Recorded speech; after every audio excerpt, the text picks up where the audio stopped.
Hi, this is Jeff Mitchell with the Golf Standard. Today we're talking about shot selection and club selection out of a bunker when you have really a good lie.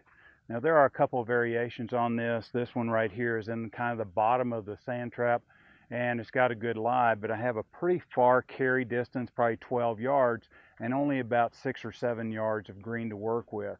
As I get closer to the green, it's a shorter shot to carry out of the bunker, land on the green, but it's also on an uphill slope. And that's going to change our club selection and maybe our shot selection by just a little bit. So as we begin to make decisions about these shots, there's a few things to consider. One is the texture of the sand. I'm going to assume that this is a medium-based sand. It's not real fluffy, it's not hard packed, and so the ball comes out a medium distance, as I say it. Another thing that we have to consider is the slope that the ball is on. If it's nice and level, the loft of the club is going to pretty much give you a certain trajectory. As you go to an uphill slope, it's going to add to that trajectory, and that may or may not change the actual club selection. Now for me, I carry two sand wedges. I have a 54 degree and a 58 degree. And it is just my tendency, but I really don't use a 58-degree sand wedge unless I just kind of have to.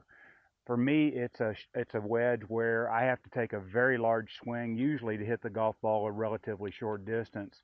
So I stick with a 54-degree wedge most of the time. Obviously, there are circumstances where that might change, and this could be one of them right here. I have a ball in the bottom of the sand. It's nice and level, good lie. I have 12 yards to get on the green, and I have 7 yards to get to the flag. That means this ball is going to have to carry a pretty long ways and stop quickly. So I might take out a 58-degree wedge just so that I can elevate the shot a little bit more, higher trajectory, and get the ball to land a little bit softer. Now, I don't like spinning the ball either, so that's another reason why this might be a 58-degree shot.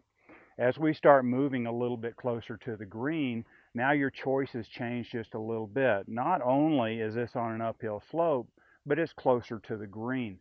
Now I only have about 10 yards to carry and 7 yards to work with, and that's a little bit easier combination.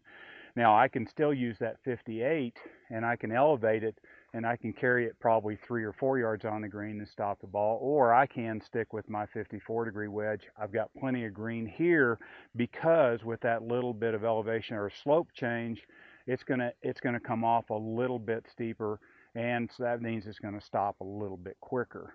Again, as I move up a couple more yards, I have a much more severe slope.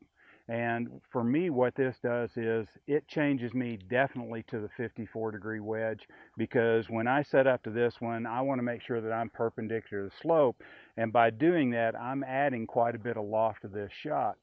I'm also going to have to carry the ball farther also, because it's going to come off a lot steeper, it's going to land a lot sharper, and it's going to stop a lot quicker. When you start getting up into the lip of a bunker right here, this could or could not be a little bit different. I don't have to carry this ball near as far. I only have about 6 yards that I have to carry it, and I've still got that 7 yards of green. But from right here, the key issue is for me, I don't want to make a real big swing when I have a really severe slope like this, because I might lose my balance. So I'm definitely going to stick with the 54, and in certain circumstances, I might even go down to a pitching wedge or a 9-iron. If I open those up, I have a little bit of bounce on the club. But what is key is getting set up perpendicular slope so that the divot that you take is very similar to the one you would take when it's on the bottom of the sand. So as you're looking at these different slopes, different lies, obviously here we're working with a pretty good lie, but as you go from flat to a little bit of slope to a lot of slope, kind of get a good picture in your head of what that shot needs to look like, and that's going to help you to choose what club you want to use also. As an example, I like tossing golf balls. I can tell if I throw it nice and low, it's going to roll out, and that might be good depending on how far you want it to carry, but you also might want to bring it in nice and high, get the golf ball to stop quickly. Tossing a golf ball here might give you a good visual, might help you to make this decision on what shot you want to hit and with which club.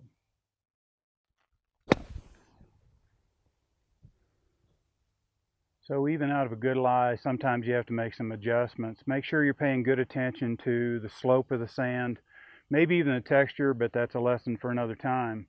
But enjoy these types of shots, maybe toss some golf balls, get a good visual of what you're trying to create. That's going to help you when it comes time for shot selection and club selection. Till next time.